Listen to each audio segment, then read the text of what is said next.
Venezuela में कुछ second के भीतर आए दो ताकतवर भूकंपों ने ऐसी तबाही मचाई कि पूरी दुनिया हिल गई। हजारों लोगों की जान जाने की खबरें सामने आ रही हैं।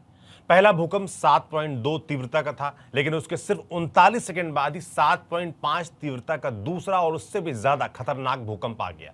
लोग पहले झटके को समझ भी नहीं पाए थे कि धरती दूसरी बार कांप उठी। राजधानी कराकास समेत कई इलाकों में इमारतों को नुकसान पहुंचा है।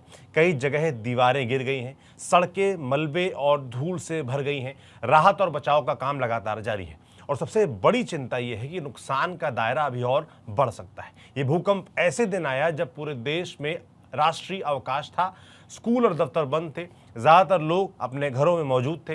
यही वजह है कि जनहानि को लेकर चिंता और ज्यादा बढ़ गई है। वेनेजुएला में इसे पिछले 126 साल का सबसे बड़ा भूकंप बताया जा रहा है। सरकार ने राष्ट्रीय आपातकाल घोषित कर दिया है। वही जानकारों को डर है कि मृतकों की संख्या आने वाले दिनों में काफी बढ़ सकती है। करीब 10,000 लोगों की मौत की आशंका है। हालांकि इसकी अभी कोई आधिकारिक पुष्टि नहीं आई है।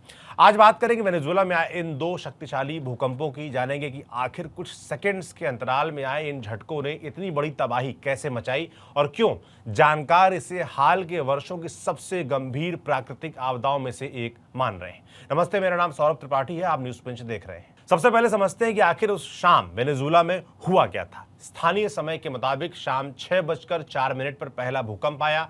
भारतीय समय में हुआ ये गुरुवार तड़के करीब 3:30 बजे। अमेरिकी संस्था यूएस जियोलॉजिकल सर्वे यानी यूएसजीएस के मुताबिक इसकी तीव्रता 7.2 थी। भूकंप का केंद्र राजधानी काराकस से पश्चिम की तरफ था। झटके इतने तेज थे कि कई शहरों में लोग घरों और दफ्तरों के भीतर भागने लगे। लेकिन असली खतरा अभी बाकी था। पहले भूकंप के सिर्फ 39 सेकंड बाद दूसरा झटका आया और ये पहले से भी ज्यादा ताकतवर था। इसकी तीव्रता 7.5 दर्ज की गई, यानी 1 मिनट के भीतर धरती 2 बार बुरी तरीके से कांपी। और यही बात इस पूरी घटना को बेहद खतरनाक बना देती है। विशेषज्ञ इसे सीस्मिक डबलेट कह रहे हैं। आसान भाषा में समझें तो जब दो बड़े भूकंप लगभग एक साथ आते हैं और दोनों की ताकत काफी ज्यादा होती है, तब उसे सीस्मिक डबलेट कहा जाता है। ऐसे मामले दुनिया में बहुत कम देखने को मिलते हैं, लेकिन जब ऐसा होता है तब नुकसान कई गुना बढ़ जाता है, क्योंकि पहला झटका इमारतों को कमजोर कर देता है और दूसरा झटका उन्हें गिरा सकता है। वेनेजुएला में भी कुछ ऐसा ही हुआ। कई इमारतें पहले झटके में हिल गईं और दूसरे झटके में उनका हिस्सा गिर गया।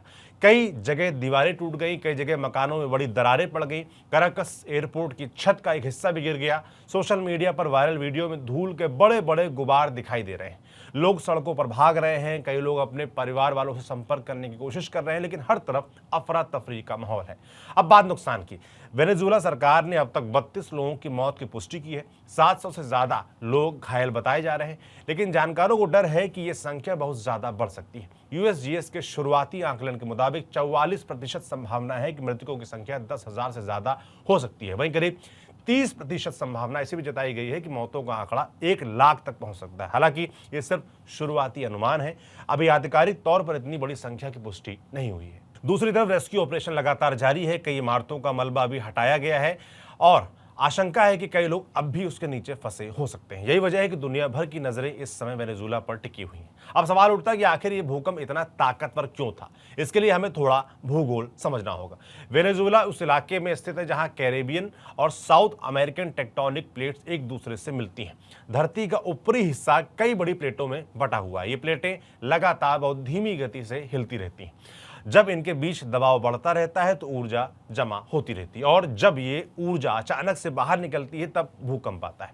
यूएसजीएस के मुताबिक दूसरा और ज्यादा ताकतवर भूकंप स्ट्राइक स्लिप फॉल्टिंग की वजह से आया। मतलब इसे ऐसे समझिए कि धरती के नीचे मौजूद दो बड़े हिस्से अचानक एक दूसरे के समानांतर खिसक गए और इसी दौरान भारी मात्रा में ऊर्जा बाहर निकली, जिससे इतने शक्तिशाली झटके महसूस किए गए। एक और वजह थी, दोनों भूकंप धरती की सतह के काफी करीब आए। पहला भूकंप करीब 13 किलोमीटर की गहराई पर था, जबकि दूसरा करीब 10 किलोमीटर की गहराई पर। जब भूकंप कम गहराई पर आता है तो उसकी ताकत जमीन पर ज्यादा महसूस होती है। इसी वजह से नुकसान भी ज्यादा हुआ। लेकिन खतरा सिर्फ भूकंप तक सीमित नहीं था। इसके बाद सुनामी की आशंका भी पैदा हो गई, क्योंकि भूकंप समुद्र के नजदीक आया था। अमेरिका के पैसिफिक सुनामी वार्निंग सेंटर ने कई इलाकों के लिए अलर्ट जारी किया। वर्जिन आइलैंड्स को चेतावनी दी गई। डोमिनिक रिपब्लिक में लोगों से सतर्क रहने को कहा गया। प्यूर्टो रिको के लिए भी एहतियाती अलर्ट जारी हुआ। हालांकि कुछ देर बाद इन इलाकों में अलर्ट वापस ले लिया गया, लेकिन कई घंटों तक लोगों में डर का माहौल बना रहा, क्योंकि इतिहास गवाह है कि समुद्र के पास आने वाले बड़े भूकंप कई बार सुनामी को जन्म देते हैं। भूकंप के बाद आफ्टर शॉक्स का सिलसिला भी शुरू हो गया। अब तक 20 से ज्यादा आफ्टर शॉक्स दर्ज किए जा चुके हैं। आफ्टर शॉक का मतलब है पहले भूकंप के बाद आने वाले छोटे झटके। ये कई दिनों तक आ सकते हैं, कभी कभी कई हफ्तों तक भी। यही वजह है कि लोगों को अभी भी सतर्क रहने की सलाह दी जा रही है। उधर सरकार ने राष्ट्रीय आपातकाल घोषित कर दिया है। राहत और बचाव काम तेजी से चल रहा है। मलबा हटाया जा रहा है, घायलों को अस्पताल पहुंचाया जा रहा है और नुकसान का आकलन भी किया जा रहा है। दुनिया के कई देशों ने मदद की पेशकश भी की है। अमेरिकी राष्ट्रपति डोनाल्ड ट्रंप ने कहा है कि अमेरिका जरूरत पड़ने पर सहायता देने के लिए तैयार है। दक्षिण अमेरिका के 8 देशों ने वेनेजुएला की हर संभव मदद का भरोसा दिलाया है। Brazil, Argentina, Peru, Mexico, Colombia, Bolivia, Costa Rica और एल सल्वाडोर ने संवेदना व्यक्त करते हुए राहत और बचाव कार्य में सहयोग की पेशकश की है। भारत की तरफ से भी पेशकश की गई है। लेकिन वेनेजुएला के सामने चुनौती बहुत बड़ी है, क्योंकि ये देश पहले से ही आर्थिक समस्याओं का सामना कर रहा है। संयुक्त राष्ट्र की मानवीय सहायता एजेंसी के मुताबिक मई 2026 तक वेनेजुएला की करीब 2 करोड़ 80 लाख की आबादी में से लगभग 80 लाख लोगों को किसी न किसी तरह की मदद की जरूरत थी। ऐसे में ये भूकंप लाखों लोगों की परेशानियां और बढ़ा सकता है। इसी बीच दुनिया के दूसरे छोर से भी भूकंप की खबर आई। वेनेजुएला में तबाही के कुछ घंटों बाद जापान में 6.9 तीव्रता का भूकंप आया। ये भूकंप जापान के उत्तर पूर्वी इलाके में महसूस किया गया। कई ट्रेन सेवाएं रोकनी पड़ी, कुछ एक्सप्रेसवे अस्थायी रूप से बंद किए गए।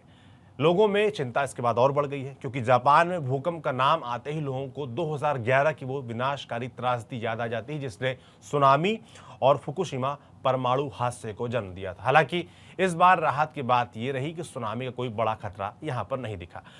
परमाणु संयंत्रों की जांच भी की गई है और अधिकारियों ने कहा कि सब कुछ समान है। लेकिन वेनेजुएला और जापान की घटनाओं ने एक बार फिर दुनिया को याद दिलाया है कि प्रकृति के सामने इंसान कितना छोटा है। आज साइंस भूकंप की तीव्रता माप सकता है, उसका सेंटर कहां है ये बता सकता है, नुकसान का अनुमान लगा सकता है, लेकिन भूकंप कब आएगा यह आज भी कोई नहीं बता सकता।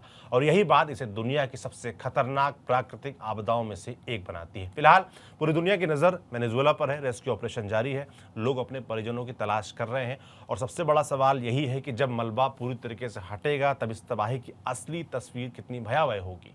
इस मामले से जुड़े हर अपडेट पर हमारी नजर बनी हुई है। जैसे ही कोई नई जानकारी सामने आएगी आप तक हम पहुंचाएंगे। इस खबर को लिखा था हमारे साथी खुशबू ने। मेरा नाम सौरभ त्रिपाठी है, कैमरे के पीछे सुधांशु है।